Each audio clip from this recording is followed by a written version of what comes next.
Friends, आज मैं आपके लिए ट्रिग्नोमेट्री चैप्टर के बारे में कुछ इंट्रोडक्शन लाई हूँ। सबसे पहले जानते हैं कि ट्रिग्नोमेट्री होता क्या है।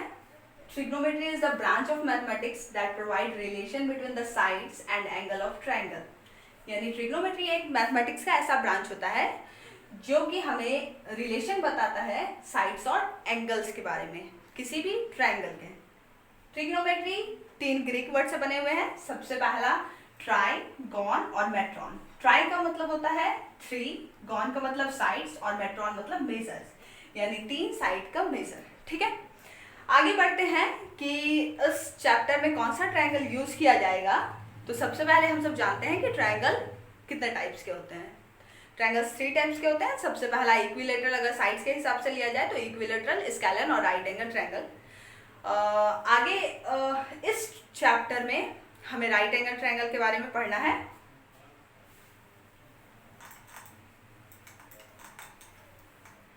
राइट एंगल ट्रायंगल एक ऐसा टाइप का ट्रायंगल होता है जिसमें कि एक एंगल 90 डिग्री होता है और बाकी 2 एंगल एक्यूट एंगल होता है। ठीक है, सबसे पहले देख लेते हैं कि इस तरीके से राइट एंगल ट्रायंगल होता है जिसमें कि एक एंगल 90 होता है और बाकी 2 जो होते हैं वो एक्यूट एंगल होते हैं। ठीक है, इस ट्रायंगल में अगर 2 साइड दिया हुआ हो और तीसरी साइड को फाइंड करना हो तो हम पाइथागोरस थ्योरम यूज करते हैं, और जो कि होता है h² is equal to p² plus b², जिसमें कि सबसे नीचे वाला जो साइड होता है जो बेस कहलाता है, फिर ये परपेंडिकुलर, और सबसे लार्जेस्ट साइड यानी जो सबसे बड़ा होता है वो होता है हाइपोटेनस। ठीक है, हाइपोटेनस सबसे बड़ा साइड होता है, इसलिए हाइपोटेनस का स्क्वायर जो होता है वो परपेंडिकुलर के स्क्वायर और बेस के स्क्वायर का सम होता है। अब ये हुआ हमारा मेन फॉर्मूला, जिसमें कि जिससे हम बाकी 2 फॉर्मूला निकाल सकते हैं। जैसे कि परपेंडिकुलर अगर निकालना हो तो perpendicular square is equal to हो जाएगा h² माइनस b², और अगर बेस निकालना हो तो b² is equal to h² minus p²। Just यहां से देख लेते हैं, p² अगर निकालना हो तो b² इधर प्लस में उधर ले जाएंगे तो माइनस में हो जाएगा, और अगर b² निकालना हो तो p² प्लस में इधर लेके आएंगे तो माइनस में हो जाएगा। सिर्फ एक फॉर्मूले को याद रखना है जिससे कि तीनों साइड फाइंड हो जाएगा। ठीक है, आगे अब देखते हैं कि किसी ट्रायंगल में, किसी राइट एंगल ट्रायंगल में 2 एक्यूट एंगल होते हैं। जब हम रेशियो निकालते हैं तो कौन सा साइड परपेंडिकुलर होगा, कौन सा बेस होगा, ये देखने के लिए मैं आज बताती हूँ। सबसे पहला अगर मान लेते हैं ये एक ट्रायंगल है, ये अदर ट्रायंगल है, ये ट्रायंगल ABC है, ये भी ABC ही है, जिसमें कि राइट एंगल दोनों पर B पर ही है। ठीक है, एक बार लेकर चलते हैं एंगल A को एक्यूट एंगल ट्रायंगल। अगर हमको एंगल A फाइंड करना हो या किसी साइन A फाइंड करना हो तो क्या करेंगे। तो सबसे पहले देखते हैं कि जिस एंगल को हम ले रहे हैं उससे रिलेटेड एक साइड दिख रहा है जो कि सबसे लार्जेस्ट साइड होता है हाइपोटेनस, यानी कि AC हमेशा हाइपोटेनस होगा।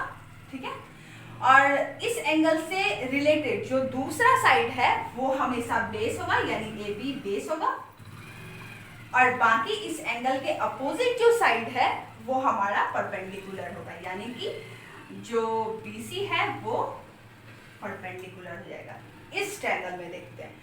अब मान लेते हैं कि एंगल C को एक्यूट एंगल लेके चला गया। ठीक है, अब इससे बेस क्या होगा, परपेंडिकुलर क्या होगा, क्योंकि एक साइड तो फिक्स होता है, एक साइड लार्जेस्ट साइड होता है जो कि हाइपोटेनस होता है, वो फिक्स होता है। इसीलिए सबसे पहले देखते हैं कि एंगल C से रिलेटेड एक हाइपोटेनस है। सबसे पहला AC जो होगा वो हाइपोटेनस होगा, दूसरा साइड जो उस एंगल से रिलेटेड है वो हमेशा बेस होगा, ये याद रखना है, BC इक्वल्स टू बेस, और इस एंगल के जस्ट अपोजिट जो साइड होगा वो परपेंडिकुलर होगा, यानी AB इक्वल्स टू P। ठीक है, अब इसके आगे चलते हैं trigonometric ratio.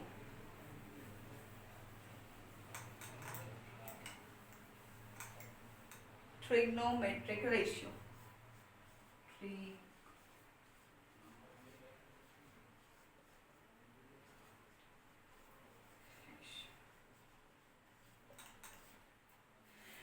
Total 6 trigonometric ratio होता है। सबसे पहला साइन थीटा होता है, उसके बाद होता है कॉस थीटा, उसके बाद होता है टेन थीटा, फाइनली साइन का कॉसेक हो जाएगा, कॉस थीटा, सेक थीटा और कॉट थीटा। सबसे पहला अगर ट्रायंगल मान लेते हैं, ये है मेरे पास ए बी और सी, ये 90 डिग्री, ठीक है। साइन थीटा निकालने के लिए सबसे पहला क्या होता है, साइन थीटा का फॉर्मूला होता है P बाई एच यानी परपेंडिकुलर बाय हाइपोटेनस। फिर कॉस थीटा होता है B by H, tan theta होता है P by B, cosec theta होता है H by P, sec theta H by B, cot theta B by P. ये total 6 trigonometric ratio है जिसका की रेशियो हम दे दिए हैं, ठीक है।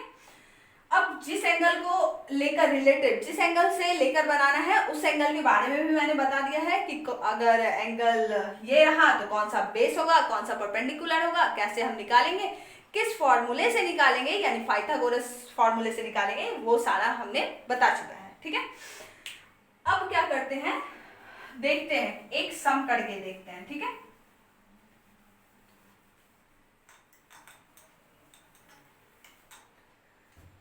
मान लेते हैं हमारे पास एक राइट एंगल ट्रायंगल है, एक्स वाई और जेड, जिसमें कि एक्स वाई है मान लेते हैं 3 सेंटीमीटर है, वाई जेड है मेरे पास 4 सेंटीमीटर। फाइंड करना है हमको साइन एक्स कॉस जेड, ये दोनों फाइंड करना है, ठीक है। सबसे पहला कि दो साइड दिया हुआ है, एक दिया हुआ है एक्स वाई 3 सेंटीमीटर, एक दिया हुआ है Y Z 4 centimetre. Third side को फाइंड कर लेते हैं। थर्ड साइड लार्जेस्ट साइड है हाइपोटेनस। हाइपोटेनस का फॉर्मूला हम सब जानते हैं, H square is equal to P square plus B square होता है। Therefore H square equals to P है यहाँ पे 3 यानी 3 का स्क्वायर, और बी स्क्वायर है, बी है 4 का स्क्वायर, 3 का स्क्वायर 9, 4 का स्क्वायर 16, जस्ट ऐड कर लिया जाता है तो 25, रूट स्क्वायर यहाँ से हटाते हैं, यहाँ रूट लग जाता है, और 25 का रूट होता है 5 यानी 5 सेंटीमीटर। हाइपोटेनस आ गया 5। इधर नोट डाउन कर लेते हैं कि आखिर है क्या, कौन सा साइड क्या है। हमारे पास एक्स वाई है 3 सेंटीमीटर, वाई जेड है 4 सेंटीमीटर और एक्स जेड है 5 सेंटीमीटर। साइन एक्स लिया गया है, एंगल एक्स देखेंगे, एक्स से रिलेटेड एक साइड यानी ये वाला जो कि है हमारा हाइपोटेनस, और दूसरा इस एंगल से रिलेटेड साइड ये क्या हो जाएगा, बेस हो जाएगा।